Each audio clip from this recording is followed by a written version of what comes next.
Welcome to a new edition of the Famous Interviews with Joe Dimino. On this episode, we talk with entrepreneur, author, and digital marketing thought leader Michael Buzinski. Dubbed a visionary marketer by the American Marketing Association, his sole mission is to reduce the prevalence of entrepreneurial poverty in the U.S. Buzz, as most people call him, has simplified digital marketing success with the rule of 26 to help entrepreneurs avoid the time drain and frustration of managing profitable digital marketing campaigns. He's got quite a tale of business and traveling the world. Enjoy this interview. Let's get into the good stuff. Let's dig into your world and what you do. And to begin that, I want to start our conversation with the fact that we're going on the 4-year anniversary of this pandemic. And if you go back to when it started, how did you survive that time period, and how did it subsequently change you? Man, the pandemic was a very scary place when it first started, because I had no idea, like many, how to respond to it. I was extremely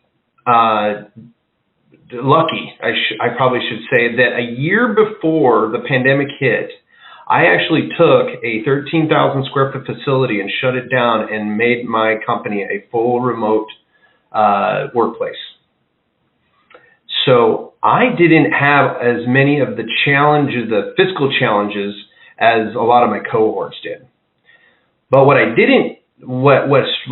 struggled is how to market myself to help the small businesses that were still in the brick and mortar area that I normally served, and still do serve, without sounding like a opportunist, right?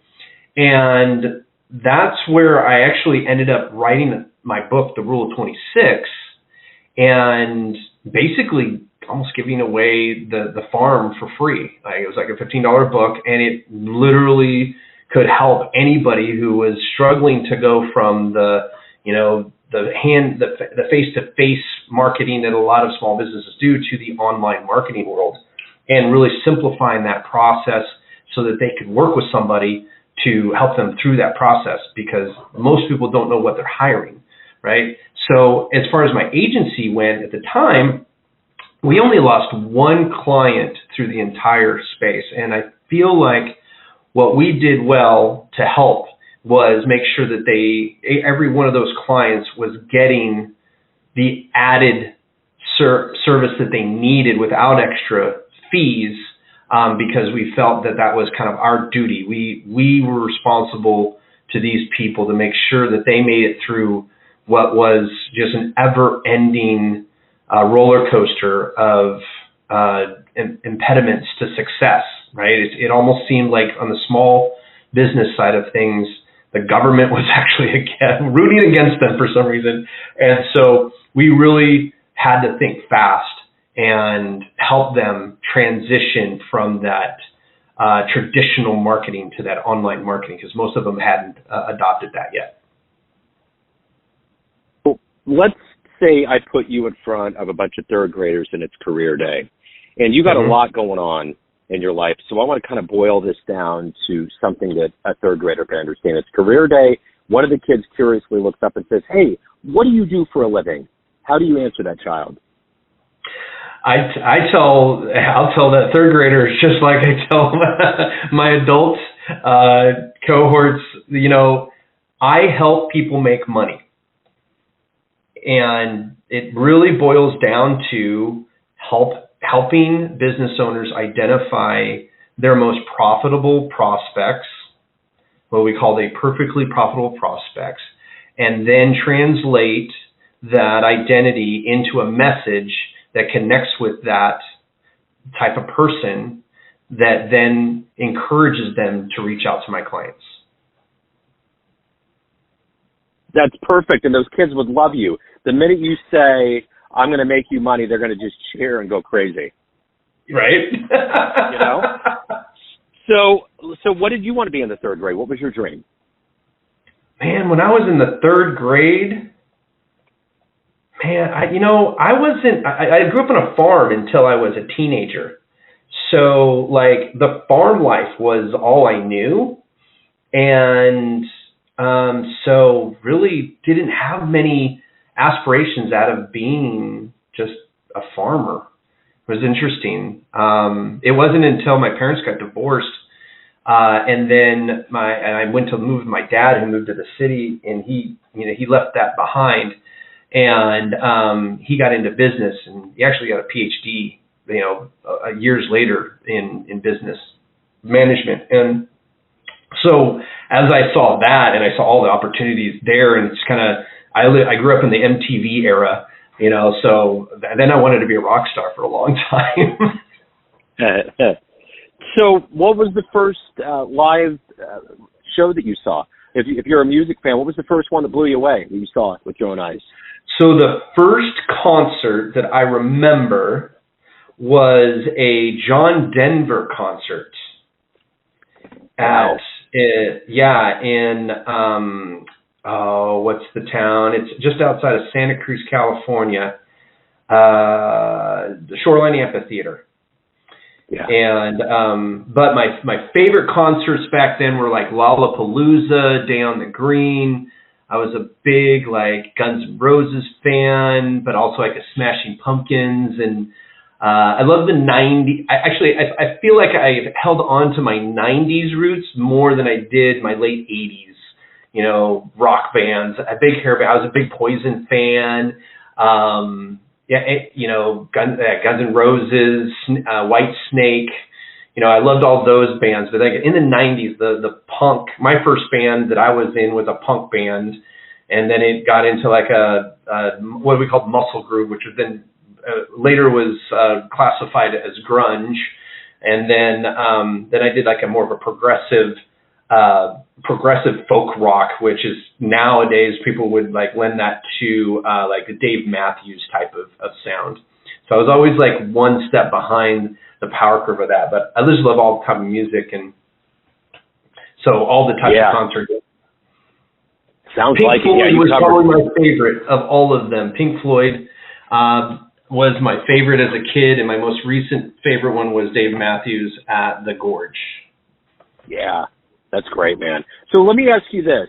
How did you arrive at this point? Tell me where you were born and raised. What were these entrepreneurial seeds, this digital marketing world that you're in? How did all of this take hold and grow into who you are today? Well, I feel like I gave you kind of a sneak peek in that it wasn't from birth, because I was born into a mother who still actually owns a farm in her 70s, a horse farm still. And, I had a very long roller coaster of a ride to get here. I've been in marketing now for 30 years.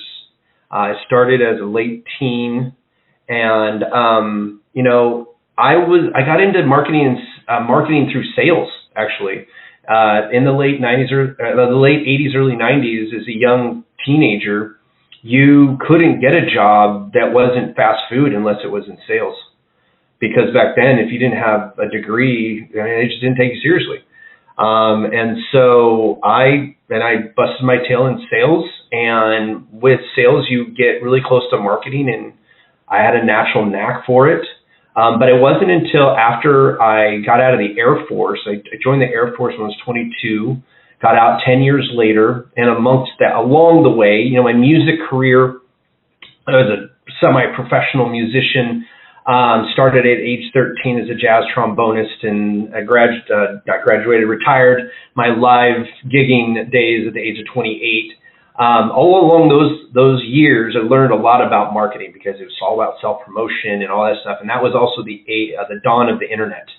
And so as I was going through all of this new technology and ways to connect and all these other things, I was just learning a lot of things that I would then use after I got out of the service and started a recording studio. And about a year into owning this recording studio, I realized surviving off of starving musicians was a horrible business plan. And so it morphed into a media production house, and I started with small businesses because there was this huge void. People weren't looking at small business. They wanted the big guys. And but then about 3 to 5 years into that venture, my marketing prowess just kept sneaking into conversations, and it then grew over the next 5-7 years into a multi-million-dollar creative agency. And then about 2018, I got tired of, having the agency life. It was not as profitable as I thought it would be. It wasn't as rewarding as I wanted it to be. It took too much of my time. And, it was just this horrible job I actually owned, right? I didn't own a company, I owned a job. And so at the end of 2018, I actually shut down that multi-million-dollar creative agency and started, basically reinvented the way I did business all remotely. And that was the beginning of 2019.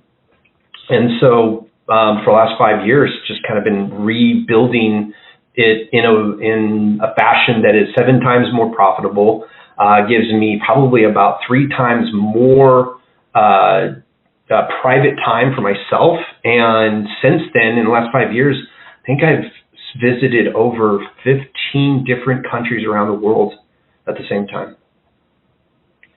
So what's been one of the most surprising, beautiful places on the planet that you've visited that you didn't expect it to be like that?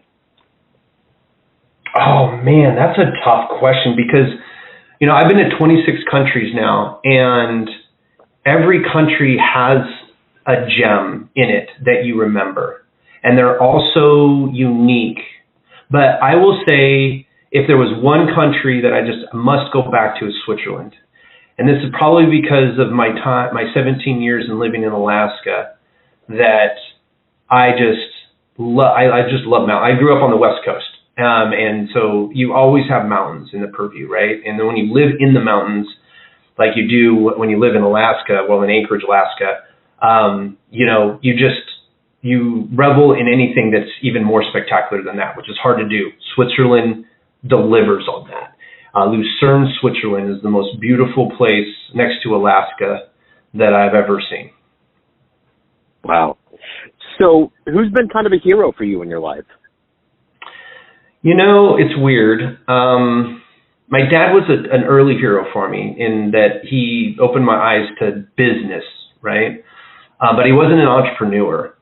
And then my sales manager at Guitar Center, which was my second job after high school, he was a hero to me because he saw something in me and really helped me come into my own as a young adult.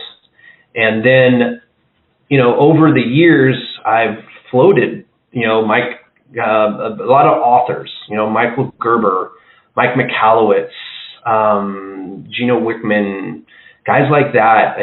I don't have one guy that I go, oh my gosh, I want to be that guy. I've always kind of danced to my own beat, type of thing. And, but the great thinkers out there, always inspire me to, rethink who I really want to be. So one of these days I'll figure out what I want to be when I grow up. There you go. I know the feeling. So if you could meet one person alive on the planet that you find fascinating right now, who would that be? Fascinating would be, what's his name? Jordan Peterson. Yeah. I find either him or who's that podcaster? What's his name? He used to be a UFC announcer. Joe Rogan. These two guys right here, very polarizing people, right? I don't listen to the Joe Rogan show, but the ones that I do is usually because he's talking to somebody I do like. And Rob Lowe is one of the ones. If you've missed that one, that's a really good interview. And I will open my eyes to him. I'm like, that's what? I had no idea, right? But those two guys, they think, and it's so hard to find people that aren't just parrots of the ongoing rhetoric of whatever they're talking about. You can talk business, politics, religion, or any topic. And most people are just emulating somebody else. And these two guys, when you listen to them, like really listen to them in a conversation, especially debates, you can actually hear them thinking, reasoning. And I just think it would be fascinating just to have not a particular topic to talk about, just to be there. Have a beer or, a whiskey or whatever it is that they drink and just let them talk about whatever they want to talk about. Because I bet you it won't be anything we normally hear. And I think that would be fascinating. I agree. Yeah, I've always really enjoyed his conversations and I do the same thing with Joe. Like, I find people that are fascinating, and the conversation just unravels into a very glorious place, which is always good. So unfortunately, with Joe, I'd probably end up having to take an ice bath with him to get the conversation, but that's okay. Yeah, there would be something. There would be a footnote to that. Yeah. Absolutely. So what is the motivation for you every day to wake up, to be who you are, do business well, and to evolve as a human being? What is all of that gas in your tank?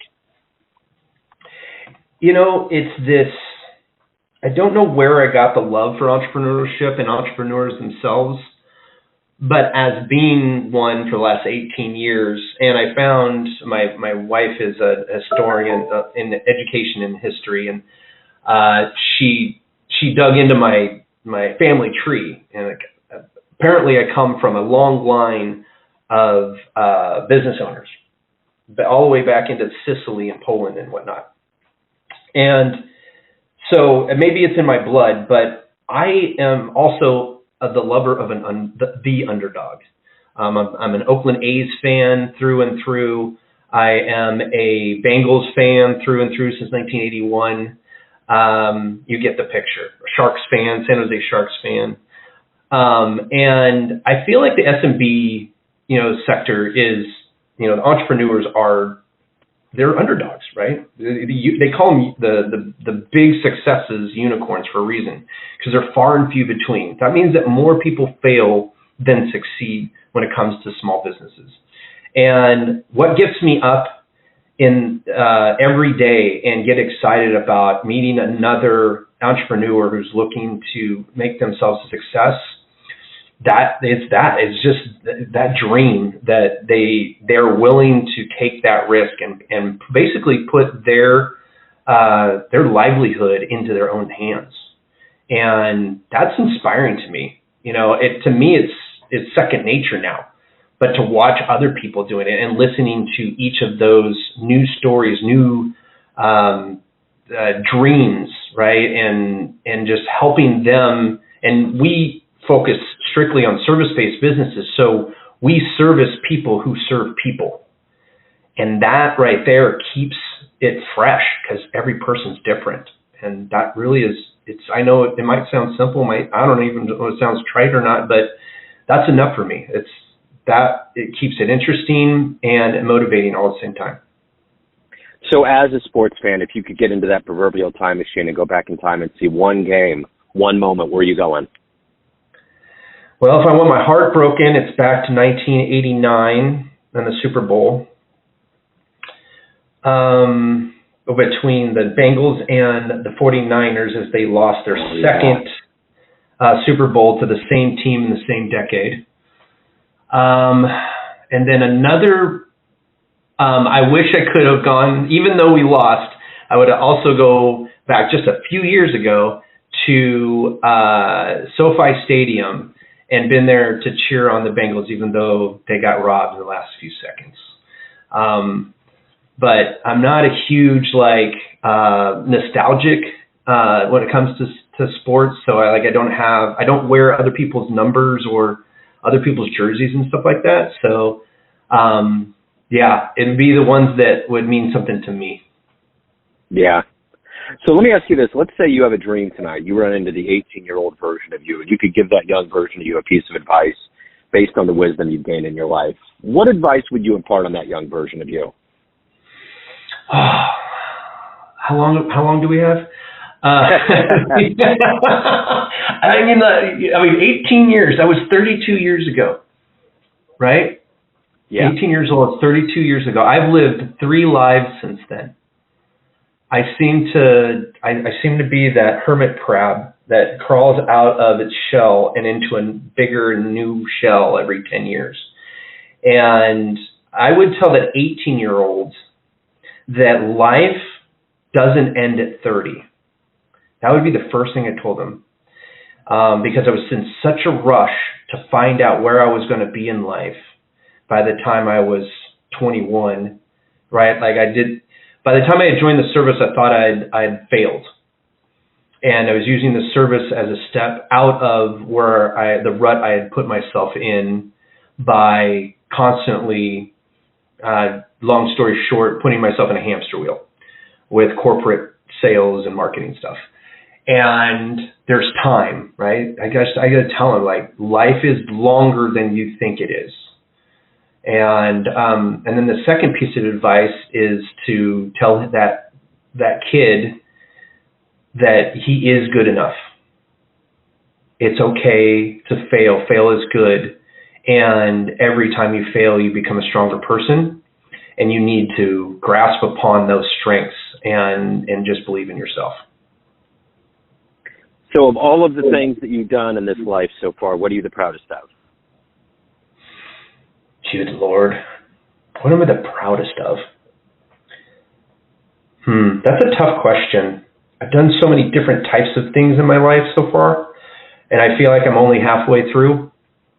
The proudest thing I'm most proud of professionally was my ability to walk away from a multi-million-dollar company because it was the wrong fit for my life. I could have kept doing that for a lot longer and probably dug myself out of the rut that I was in the whole 9 yards. But I think that guy right there had a lot of guts to just basically stand up for himself finally and do things right. Personally, I think my proudest moment is marrying my wife, who actually met me through that process, which was a pretty low point because starting over is always hard, as anybody who has had to do it. You know, when you walk away from something that big, you basically don't get to take much with you. And then, so I guess those are my two proudest moments there. And then I'm definitely proud that, you know, I took the time to serve my country in the Air Force for 10 years. That right there, I wouldn't trade that time for anything. Yeah, I get a lot of people from the East Coast that are like, what the hell? How the hell did a Dimino end up in Kansas City? And my dad grew up in Long Island and joined the Air Force to see the world and got stationed at Richards Gebaur and fell in love, and here we are. There you go. Oh my gosh. I'm third generation Air Corps, and I'm the only one who ever flew. So. Oh wow. Yeah, that's cool, man. So I want to know, at the end of the day, everyone has a perception of you, family, friends, clients, colleagues, but you run the show. What's your perception of you? Who do you think you are? That's a funny question. What is my perception? That's a question that I ask myself on a regular basis. Who the hell is Michael Buzinski? I'm an ever-evolving person, as you can tell. And so I haven't been able to nail that down. I fancy myself as a teacher, an inspirer. Somebody asked me the other day, what is my superpower? Which is kind of a like question to yours. And it took me a minute to think of it, but I boiled it down to I am the three S's. I'm a synthesizer, a simplifier, and a systemizer. And so if I ever walk into a room, no matter what I'm doing, if it's a personal, relationship, business, whatever, sports, I synthesize what's going on in the room. I simplify it down to the lowest common denominator, and I systemize the solution, the path, or whatever it is that we're working towards. I hope that answers. I dig it. Yeah, it totally does. Michael, if anyone out there wants to get involved with the good business, reach out, find out more about you, anything about your world, where do they go? If they want to check out the Rule of 26, they want to go to ruleof26.com. I'm actually giving the book away to entrepreneurs. All you have to do is pay for the shipping and handling. But if you want to dive into my business, you can go to buzzworthy.biz. It's buzzworthy, just as it's spelled, with two Z's, .biz. I love it. Michael, thank you so much. This has been wonderful, man. Thank you for your story. Thank you for your time. And keep doing the good work, man. Thank you so much for having me. Thanks for tuning in to another famous interview with Joe Dimino, where we cover the world of art, literature, business, spirituality, music, and more from around the globe. Our esteemed theme music was composed and produced by the great E.E. Pointer of Kansas City's River Cow Orchestra. If you want to hear more interviews, visit the Famous Interviews with Joe Dimino channel on YouTube. You can also find us on Spotify and Apple Podcasts. Thanks again for listening, and until next time.